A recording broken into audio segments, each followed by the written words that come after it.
বিজয়ের মাসে একটা বিষয় আলোচনা এবং সমালোচনা হচ্ছে, সেটি হচ্ছে বিসিএস পরীক্ষার যে প্রশ্ন, সেখানে একটা প্রশ্ন আহ, যেখানে একাত্তরের মুক্তিযুদ্ধকে বলা হচ্ছে প্রতিরোধ যুদ্ধ এবং দখলদার বাহিনী বলা হচ্ছে, যাকে আমরা পাকিস্তানি হানাদার বাহিনী বা পাকিস্তানি বাহিনী বলে সম্বোধন করি, সেটাকে দখলদার বাহিনী বলা হচ্ছে। আপনার একটু মন্তব্য জানতে চাই, কারণ এটা নিয়ে অনেক আলোচনা, বিতর্ক, সমালোচনা হচ্ছে। এটির সাথে সাথে আরও একটু যোগ করে দিই, প্রশ্নটা একটু বড়ই হবে, আপনি একসাথে যদি বলেন যে জামায়াত নেতা মুফতি কাজী ইব্রাহিম তিনি 16ই ডিসেম্বরকে বলছেন কালো দিবস।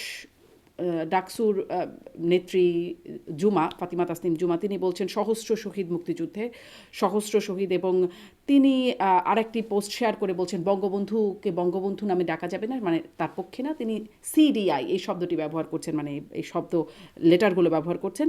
আর টকশোতেও দেখলাম বঙ্গবন্ধুকে বিশ্বাসঘাতক বলা হচ্ছে।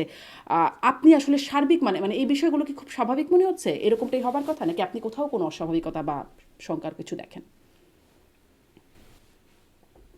প্রথম বিষয়টি হচ্ছে বিভিন্ন বক্তারা মুক্তিযুদ্ধ নিয়ে নানান ধরনের বক্তব্য দিচ্ছেন, যেমন আপনি ইব্রাহিম সাহেবের কথা বলেছেন।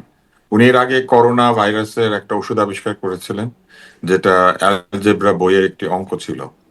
এবং এরপরও তিনি বিভিন্ন সময় বিভিন্ন ধরনের কথা বলেছেন। এবং আগের সরকারের সময় তিনি কিন্তু সেই সরকারের সমর্থনও কথাবার্তা বলেছিলেন। তো এই ধরনের ব্যক্তিবর্গ আসলে আমার ধারণা যে বিভিন্ন সরকারের সময় সুবিধা নিতে চান অথবা এক ধরনের সেফটি বজায় রাখতে চান, এই কারণে নানান ধরনের মন্তব্য করে থাকেন। তার নানান ধরনের অসংলগ্ন মন্তব্য কিন্তু আগেও আমরা শুনেছি, বিভিন্ন ওয়াজে তাকে নিয়ে ট্রলও করা হয়। তো সেই জন্য আমি এটাকে খুবই গুরুত্বের সাথে দেখছি না।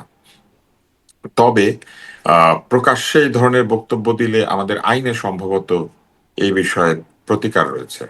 আহ, ফলে আমি জানি না রাষ্ট্র কিংবা সরকার এই বিষয়ে কোনো ব্যবস্থা নেবেন কিনা। তবে নেবেন বলে মনে আমার হয়? মনে মানে হয় যে নেবার মতো অবস্থা দেখেন? মানে আমি আপনি আমি জানি না, আমি আচ্ছা, জানি না, আচ্ছা। কিন্তু যেহেতু আহ, সরকার আছেন, ফলে সরকার এই মন্তব্যগুলিকে কিভাবে দেখেন এটা আসলে একটা পর্যবেক্ষণ করার মতো বিষয়। দ্বিতীয় হচ্ছে ডাকসুর একজন সম্পাদিকা, তিনি সহস্র লিখেছেন এবং এটা যে ডেলিবারেট এটা বোঝা যায়। কেননা কোনো ব্যক্তি বলবে না যে মুক্তিযুদ্ধে সহস্র শহীদ হয়েছে। হ্যাঁ, মানে শুধু ডাক্তার, প্রকৌশলী, বুদ্ধিজীবী, পুলিশ, সেনাবাহিনী এবং ইকবাল হল, জগন্নাথ হল সহ বাংলাদেশের বিভিন্ন জায়গাতে যদি যোগ করা হয় তাহলেই এটা কয়েক সহস্র হয়ে যায়। ফলে আহ এটা আসলে সঠিক নয় যে মাত্র কয়েক সহস্র শহীদ। এটি তিনি লিখেছেন, আমার ধারণা এটা ডেলিবারেট, এটা এক ধরনের বিতর্ক তুলে দেওয়ার জন্য করা। আর এরপরে আরেকটি যেটি আপনি বললেন, সেটি হচ্ছে আরেকটি মন্তব্যের কথা বিসিএস আপনি বলেছিলেন, বিসিএস পরীক্ষার প্রশ্ন কথা। বিসিএস এর প্রশ্ন।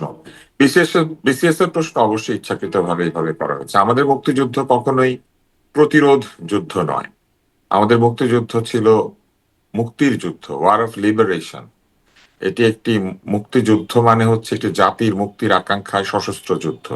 এটিকে শুধু প্রতিরোধ যুদ্ধ বলা যেতে পারে না। আহ, এবং আক্রমণকারী, দখলদার এইভাবে কোনো বাহিনীকে আহ, বলা ঠিক নাই, কারণে যে কারা আত্মসমর্পণ করেছিল সেটা পরিষ্কার ইতিহাসে আছে। পাকিস্তানি বাহিনী আত্মসমর্পণ করেছিল। কারা আক্রমণ করেছিল সেটাও আছে, পাকিস্তানি বাহিনী আক্রমণ করেছিল। এবং কারা আত্মসমর্পণ করে যুদ্ধবন্দী হিসেবে নিজেদের ভাগ্য মেনে নিয়েছিল, পাকিস্তানি বাহিনী করেছিল।